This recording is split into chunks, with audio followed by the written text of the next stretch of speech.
Hello friends.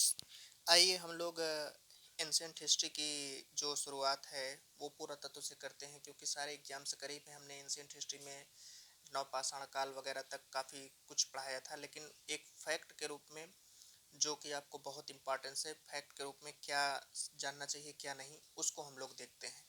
सबसे पहले बिना किसी देरी के, अगर आप लोग चैनल पर नए हैं तो कृपया करके सब्सक्राइब कर लें, ताकि आने वाली हमारी हर वीडियो जो बहुत बहुत बहुत परीक्षा के दृष्टिकोण से इम्पॉर्टेंट है, इवन हर दृष्टिकोण से इम्पॉर्टेंट है, तो आप लोग तक वो सूचना एकदम बाकायदा टाइम से पहुंचे, ताकि आप लोग उसका लाभ बखूबी उठा सकें। तो आइए हम लोग बिना किसी देरी के फ्रेंड्स पुरातत्व के संबंध में जो जानते हैं उसको समझते हैं। सबसे पहली चीज़ की फ्रेंड्स, पुरातत्व को इंग्लिश में आर्कियोलॉजी कहा जाता है। पुरातत्व होता क्या है? एंशियंट हिस्ट्री जब आप पढ़ेंगे तो एंशियंट हिस्ट्री में पहला चैप्टर्स जो है आपका यहीं से शुरू होता है, आर्कियोलॉजी से। इंडियन आर्कियोलॉजी यानी भारतीय पुरातत्व। अगर आप इसको समझ जाते हैं, एनसीईआरटी में भी है, अदर किताबों में, अगर आप इसको समझ जाते हैं बकायदा, तो आपको पूरे आर्कियोलॉजी से रिलेटेड किसी भी टॉपिक में कोई भी प्रॉब्लम्स क्रिएट कभी भी नहीं होगी। तो हम लोग एक एक फैक्ट को देखते हैं, कॉन्सेप्ट को भी समझते हैं। जैसे कि पुरातत्व का मतलब होता है, पुरातत्व जो बना हुआ है फ्रेंड्स, वह दो शब्दों से मिलकर बना हुआ है, एक पुरा, दूसरा तत्व। पुरा का मतलब क्या होता है? पुरा का मतलब होता है फ्रेंड्स पुरातन, यानी कि अतीत। और तत्व का मतलब क्या होता है? तत्व का मतलब फ्रेंड्स होता है ज्ञान, यानी कि पुरातन ज्ञान। ठीक है, अब आपको समझ में आ रहा होगा कि जब भी पुरातत्व से संबंधित कोई भी टॉपिक आए, या कोई आपसे पूछ ले कि पुरातत्व क्या है, तो आप सीधा संधि विच्छेद है पुराधन तत्व, उसको आप सीधा बताइए एक्सप्लेन करके कि पुरातत्व का मतलब होता है पुरातन ज्ञान। अब यहाँ तक अगर वो बंदा रियली पूछ रहा होगा, अंडरस्टैंड कर रहा होगा, तो वो आपको समझ जाएगा कि आप पढ़े लिखे इंसान हैं, आपने हिस्ट्री पढ़ रखा है। तो पुरातत्व का मतलब हो गया पुरातन ज्ञान, पुरातन ज्ञान। लेकिन अतीत क्या होता है? जैसे जब मानव की शुरुआत हुई, मानव सभ्यता की फ्रेंड्स शुरुआत हुई, ठीक है, मानव सभ्यता की जब स्टार्ट हुआ मानव सभ्यता, तो मानव सभ्यता, आपको पता है कि मनुष्य जो होता है वह व्यवहार में कई सारे वस्तुओं का उपयोग करता है। यानी कि मनुष्य, मानव की जो सभ्यता होती है, कल्चर होती है, संस्कृति होती है, खान पान से संबंधित चीज़ें चलती हैं, उसमें खान पान हो गया, दूसरा वस्त्र हो गए, उसके उपयोग से संबंधित समस्त वस्तुएं, उपयोगी वस्तुएं, अनुपयोगी वस्तुएं, उपयोगी अनुपयोगी दोनों, क्योंकि मनुष्य है तो प्रयोग भी करता है, तो इसमें दो की दोनों वस्तुएं आ जाती हैं। तो यह इतना जो है मनुष्य यूज करता है, यानी खान पान, वस्त्र, उपयोगी वस्तुएं, अनुपयोगी वस्तुएं। अब इसको यूज करने के बाद वह कहाँ पर फेंकता है, कहाँ पर? जैसे जैसे यह एक सभ्यता है मान लीजिए, ठीक है, यह आपने खोदा, इसकी खुदाई की, इसका नाम ए है, और यह सभ्यता आज से 5 लाख साल पहले की है, 5 लाख वर्ष पहले की है, 5 लाख वर्ष पहले की है। अब यहाँ पर भी मनुष्य हैं, यहाँ पर भी मनुष्य थे, हैं नहीं, वो तो चले गए। ये हमारे क्या थे? पूर्वज थे, ये हमारे पूर्वज थे। अब इनके द्वारा ये सब वस्तुएं यूज की गई हैं। तो जब ये सब वस्तुएं यूज की गई हैं तो जाहिर सी बात है इन वस्तुओं का इन लोगों के पास ढेर रहा होगा, और ये इधर उधर फेंक देते होंगे। तो आपको पता है कि मिट्टी, बालू, कण इत्यादि जो कुछ भी है, यह सब इसको प्रेशर करते हुए चला जाता है, यानी कि ये दबता चला जाता है परत दर परत। ये एक परत हो गई, इसके ऊपर एक परत हो गई, ये ऐसे ऐसे ऐसे आगे बढ़ती चली जाती है। तो ये पहली सभ्यता होती है, अर्थात ये पहला स्तर होता है। जब आप पुरातत्व पढ़ेंगे तो वहाँ पर बहुत सारी चीज़ें आपको पढ़ने के लिए मिलेंगी। तो ये पहला स्तर हो जाता है। इसके बाद ए के बाद फिर मान लीजिए फर्स्ट इंसान है, पहला मानवीय सभ्यता है, पहले मानवीय जीवन है। फिर इसके बाद बी आता है, फिर इसके बाद सी आता है, यानी कि ये अगर 5 लाख साल पहले है तो यहाँ पर कुछ वस्तुओं का यूज किया गया होगा। बी है तो यहाँ पर ये दूसरी सभ्यता आ गई, यहाँ पर ये 4 लाख साल पहले की है, यहाँ पर ये तीसरी सभ्यता आ गई 3 लाख साल पहले की।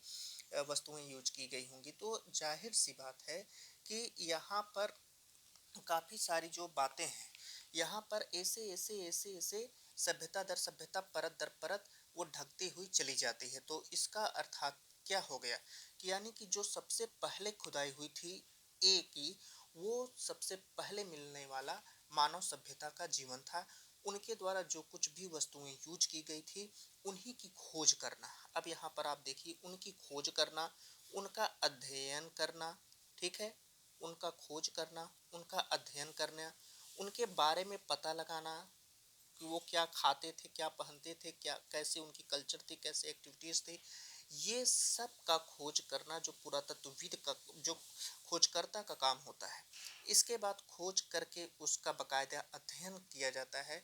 उससे हमारे पूर्वज कैसे थे, हमारे पूर्वज कैसे थे, ठीक है, इसकी जानकारी मिलती थी। उनका खान पान क्या था, उनका खान पान क्या था, उनका खान पान क्या था, उनका रहन सहन कैसा था, रहन सहन कैसा था, ठीक है, इन सब की बकायदा जानकारी मिलती है। ये कहाँ से आपको मिली? इन सब की बकायदा जानकारी मिलती है। वे कैसे रहते थे, व्यवहार कैसे थे, तो इन सब की जानकारी किससे मिलती है? पुरातत्व से। इन सब की जो जानकारी है, वे पुरातत्व से उनकी जानकारी मिलती है। यानी कि अतीत के गर्भ में, ठीक है, अतीत का मतलब हमारे पिछले जीवन से, पिछला जीवन का मतलब जो जो बीत चुका है, लाख दर लाख साल पहले, लाख साल, 10 लाख, 20 लाख, करोड़, 10 करोड़, अरब, 10 अरब, यानी कि पृथ्वी की आयु कितनी है? 4.6 अरब वर्ष। इतने साल पहले अतीत में क्या यूज हुआ था, ठीक है, क्या यूज हुआ था, कैसे यूज हुआ था, अतीत के गर्भ में छिपी हुई सामग्रियों का अध्ययन, अतीत के गर्भ में, अतीत के गर्भ में छिपी हुई सामग्रियों का, सामग्रियों का अध्ययन, सामग्री कह लीजिए या प्रागैतिहासिक वस्तुओं, प्रागैतिहासिक वस्तुओं का अध्ययन, ठीक है, प्रागैतिहासिक वस्तुओं का अध्ययन। तो ये क्या कहलाता है? इसी को हम पुरातत्व कहते हैं। क्योंकि तब के इंसान पढ़ लिख नहीं पाते थे, उनको समझ ना समझ नहीं थी, तो इस हिसाब से वो जो कुछ भी करते थे, प्रयोग के तौर पर करते थे। तो यही हमारा पुरातत्व कहलाता है। तो अब आपको, हमें नहीं लगता पुरातत्व कभी भूल पाएगा। पुरातत्व के बहुत सारे विद्वानों ने बहुत सारी परिभाषाएं दी हैं। जैसे उनमें बहुत सारे नाम आते हैं, गार्डन चाइल्ड हो गया, ये सब जो है विदेशी हैं। इन लोगों ने क्या कहा है? इन लोगों ने कहा है पुरातत्व को कि जैसे अतीत के गर्भ में छिपी हुई मानव संस्कृतियों का अध्ययन करना ही क्या कहलाता है? पुरातत्व कहलाता है। अब पुरातत्व में जैसे कुछ बदलाव आता था। पहले क्या था, कितना हमारे पास संसाधन नहीं थे, खोजकर्ता नहीं थे। होता क्या था कि जैसे जो मिलता था, उसी आधार पर, रफली आधार पर उसको संग्रहालय में रख दिया जाता था।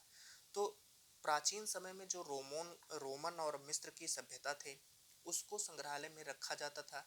उसी को लोग पुरातत्व कह देते थे कि रोमन और मिस्र के संग्रहालयों में रखी हुई पुरातत्व, यानी पुरातत्व वस्तुएं, प्रागैतिहासिक काल की जो वस्तुएं रहती थी, वो चाहे किसी भी काल की हों, किसी उससे मतलब नहीं होता था, उनको वैसे रख दिया जाता था। वो क्या कहलाती थी? पुरातत्व कहलाती थी।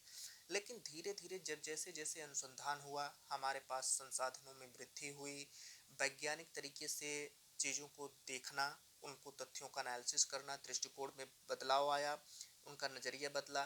तो अब जो है पुरातत्व को दूसरे दृष्टिकोण से देखा जाता है, और पुरातत्व अब मानव इतिहास का एक ऐसा अभिन्न अंग बन चुका है, जो हम क्या थे अगर इसके विषय में पता लगाना हो, तब पुरातत्व का ही सहारा लिया जाता है। तो ये है हमारा पुरातत्व, अर्थात इसी को पुरातत्व कहते हैं। आज का टॉपिक यहीं तक। पुरातत्व क्या है, क्या नहीं है, हमने विस्तार पूर्वक समझाया। पुरातत्व एक और टॉपिक है। जैसे पुरातत्व का कई विषयों से संबंध होता है, उसकी सहायता से पुरातत्व और स्पष्ट तथ्यों को उजागर करता है।